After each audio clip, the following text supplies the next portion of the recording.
Assalamualaikum warahmatullahi wabarakatuh. Kami dari kelompok 5. Saya Diana Balkis. Saya Marisa Rafa Azahra. Kami hari ini akan membahas tentang pengaruh perubahan ruang dan interaksi antar ruang di benua Asia dan benua lainnya. Saat ini, dengan makin terbukanya informasi, kita mengetahui tidak ada negara yang dapat menutup dirinya dan tidak berinteraksi dengan negara lain. Interaksi antar negara menjadi suatu hal yang makin umum terjadi. Interaksi dapat terjadi antara dua negara yang disebut interaksi bilateral. Interaksi juga dapat menjadi antara sejumlah negara yang disebut interaksi multilateral. Interaksi pun dapat terjadi antara negara di suatu benua dengan negara di benua lain. Bahkan interaksi dapat terjadi antara lembaga internasional yang melibatkan negara-negara di suatu benua dengan organisasi internasional beranggota negara-negara di benua lain. 1. Interaksi antar ruang di benua Asia dengan benua lainnya.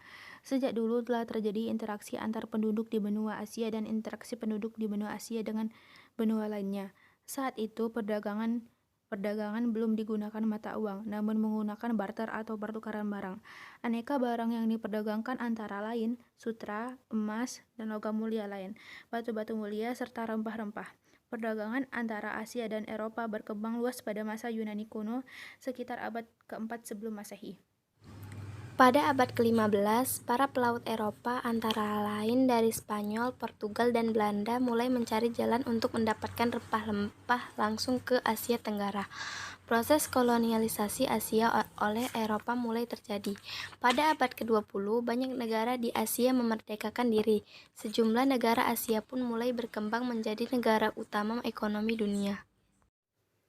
Perdagangan antar negara Asia dan negara-negara di Asia dengan negara-negara di benua lain merupakan contoh interaksi yang terjadi sejak lama. Saat ini, interaksi antar negara di Asia dan interaksi antar negara di Asia dengan negara-negara lain terjadi juga dalam berbagai lembaga internasional. Misalnya ASEAN, yang menjadi tempat kerjasama antar negara Asia Tenggara, dan APEC, yang menjadi lembaga kerjasama antar negara di benua Asia dan benua Amerika.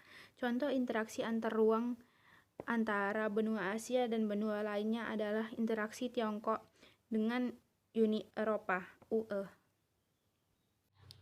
2. Interaksi antar ruang dan perubahan ruang di benua Asia dan benua lainnya. A. Interaksi antar ruang, industrialisasi, dan urbanisasi. Interaksi antar ruang tidak dapat dilepaskan dengan industrialisasi dan urbanisasi.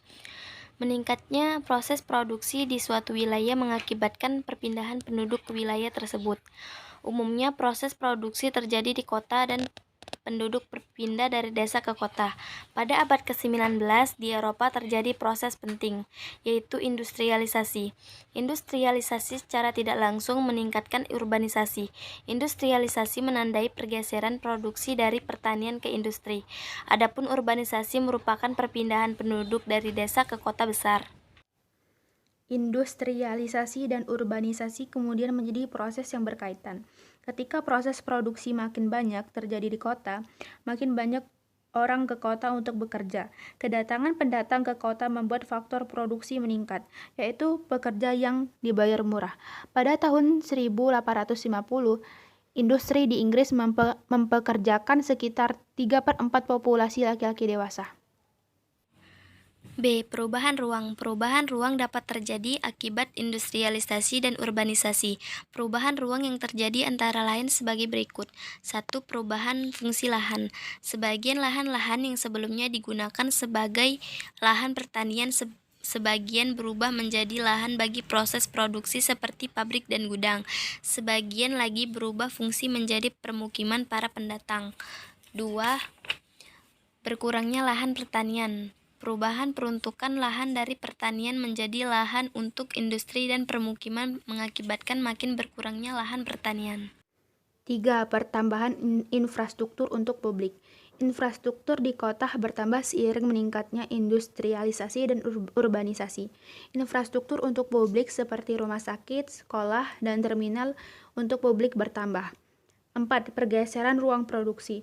Industrialisasi turut mengubah lokasi produksi. Sebelumnya, produksi suatu barang dapat dilakukan di rumah atau usaha kecil.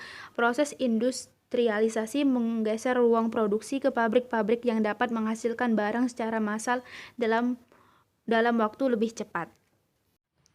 3. Pengaruh interaksi antar ruang dan perubahan ruang di benua Asia dan benua lainnya. A. Bidang ekonomi. Pengaruh dari interaksi antar ruang dan perubahan ruang di bidang ekonomi dapat dilihat dari sisi positif dan negatif. 1. Sisi positif. Sisi positif pengaruh interaksi antar ruang dan perubahan ruang di benua Asia dan benua lainnya dalam bidang ekonomi antara lain sebagai berikut. A. Meningkatnya produksi barang dan jasa di suatu negara karena negara lain membutuhkan barang dan jasa tersebut. B. Perusahaan di suatu negara dapat mendapatkan akses pasar ke negara-negara lain. C. Pada aspek produksi, perusahaan dapat memilih melakukan produksi di negara-negara dengan biaya produksi rendah. D. Tenaga kerja dapat pindah kerja ke negara lain. 2. Sisi negatif. Sisi negatif pengaruh interaksi antar ruang dan perubahan ruang di benua Asia dan benua lainnya dalam bidang ekonomi antara lain sebagai berikut. A. Suatu perusahaan dapat memindahkan pabrik ke negara lain. Akibatnya negara kehilangan pemasukan dari pajak. B. Perpindahan pabrik ke negara lain dapat mengakibatkan para pekerja di negara asli akan kehilangan pekerjaannya.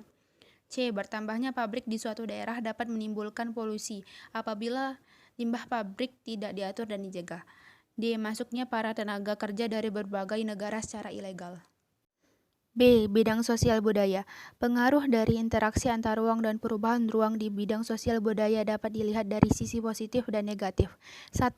Sisi positif. Sisi positif pengaruh interaksi antar ruang dan perubahan ruang di benua Asia dan benua lainnya dalam bidang sosial budaya antara lain sebagai berikut. A. Terbukanya lowongan pekerjaan akibat bertambahnya perusahaan dan pabrik. B. Berbagai produk dapat diperoleh dalam harga relatif murah, baik produk dalam negeri maupun luar negeri. C. Kota-kota berkembang untuk memenuhi kebutuhan perusahaan dan penduduk, termasuk kebutuhan akan seni budaya. 2. Sisi negatif. Sisi negatif pengaruh interaksi antar ruang dan perubahan ruang di benua Asia dan benua lainnya dalam bidang-bidang sosial budaya antara lain sebagai berikut. A. Bertambahnya penduduk di perkotaan berakibat pada kepadatan penduduk. B. Tingkat pertambahan penduduk di perkotaan dapat lebih cepat dibanding tingkat pertambahan infrastruktur. Akibatnya sebagian penduduk di perkotaan mendapatkan fasilitas yang memadai. C. Kesenjangan antara penduduk yang mampu dan tidak mampu dikhawatirkan dapat melebar. D. Masuknya para pengungsi dari negara lain secara ilegal. C. Bidang pendidikan. Pengaruh dari interaksi antar ruang dan perubahan ruang di bidang pendidikan dapat dilihat dari sisi positif dan negatif. 1. Sisi positif. Sisi positif pengaruh interaksi antar ruang dan perubahan ruang di benua Asia dan benua lainnya dalam bidang pendidikan antara lain sebagai berikut. A. Bertumbuhnya jumlah dan jenis sekolah untuk memenuhi kebutuhan pekerja yang terampil. B. Suatu negara dapat mengadopsi sistem pendidikan yang lebih baik dari negara lain. C. Perkembangan ilmu pengetahuan di suatu negara dapat dikembangkan juga di negara lain.